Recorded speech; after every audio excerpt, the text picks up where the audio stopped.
Those who followed Delta CEO Ed Bastian keynote at the last edition of CES might remember some of the most engaging highlights. A very near future in which the Delta app will be our digital assistant, a future where airplanes will have a different shape, a future where airplanes will be more efficient, and the promise of a more relaxing traveling experience made possible by a more sophisticated in-flight entertainment offer, as well as eVTOL providing faster connection from and to the airport. The entire keynote was staged inside the Sphere of Las Vegas, where the audience was taken on a virtual flight to the future envisioned by the Delta CEO. Now, let's remove the special effects available at the Sphere. Let's temper the optimism of a traditional CES keynote. And let's take a closer look at the components of a real plane, and we land at the MRO trade show. This event brings together all of the people working behind the scenes to turn the future of flights into reality. These include all the manufacturers, distributors, designers, and the mechanics, all dealing with the aircraft's many parts, from the turbine to the foam of the cabin seats to the smallest screw holding a panel in place. Our visit to the MRO trade show confirms Ed Bastian's vision, but it also revealed some turbulence. The first turbulence, overcoming the skepticism towards the new blended wing body aircraft that was highlighted during the Delta CEO keynote in Las Vegas. Critics point out that Airbus attempted this with the A350 and Boeing with the 787, but projects were ultimately shelved. Now JetZero is reviving the concept. There are many innovations that come with a blended wing body, but to stay in theme with the trade show, Sonny Stern, who heads customer support for JetZero, shared some of the advantages in terms of maintenance. These include maintenance only when needed. The project includes fiber optic sensors embedded throughout the aircraft that will allow operators to continuously monitor the airplane's structure instead of scheduling regular checks. Reduction in the amount of time the jet needs to be taken out of service for maintenance. Reduced fueling and associated operations, as the aircraft promises a reduction of aerodynamic drag by at least 30%, leading to big fuel savings.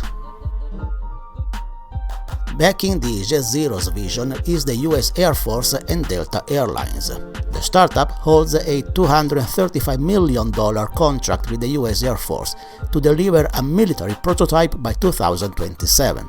If successful, the same aircraft will be adapted for commercial use by 2030. Delta Airline is already exploring new interiors concepts that leverage the new design. With both the Air Force and Delta Airlines on board, at a time where AI is rapidly accelerating innovation, JetZero might succeed where others fell short.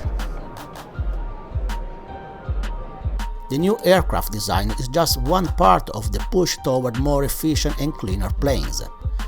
Electric aviation remains a hot topic at tech events.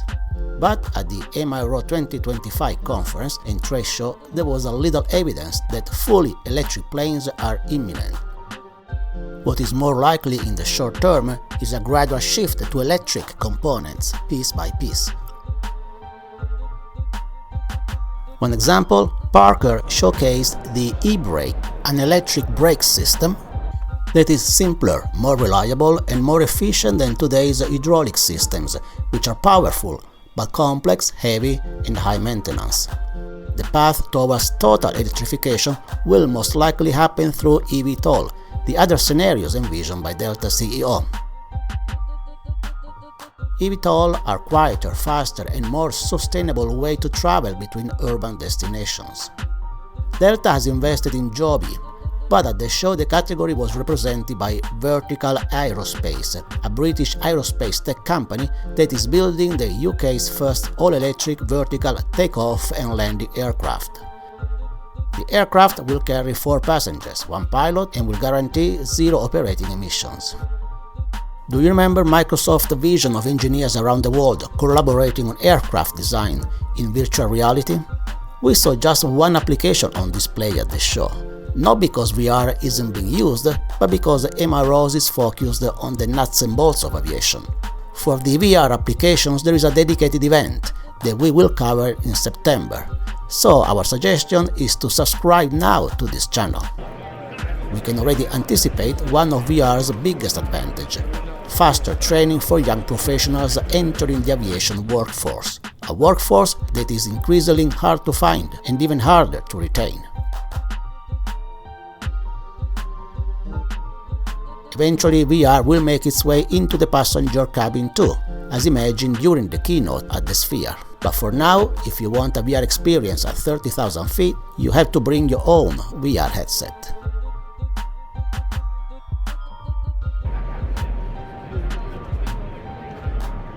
And now let's take a walk around the MRO show. There were a lot of small booths with small components like valves and screws. There were components that were not innovative, as they've been around for thousands of years, like these wheels in fact. So the show was really mostly about networking and making deals, especially about maintenance contracts and parts supply. So the question is, how can companies selling basic industrial components compete for the attention of attendees? Some companies did come up with solutions to make the expo more exciting.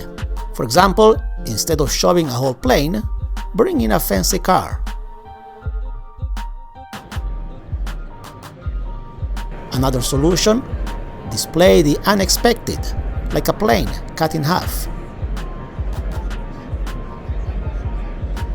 Or create the illusion of entering an amusement park.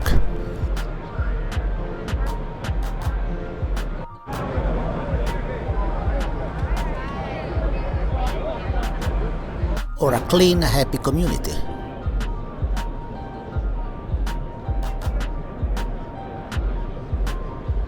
You can also give the big picture by simply creating diagrams.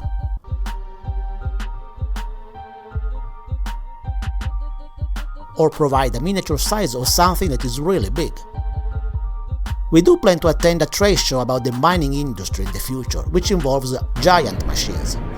We will be curious to see what strategies the exhibitors will come up with to make them interesting. If you're interested too, just hit subscribe, and thank you for watching.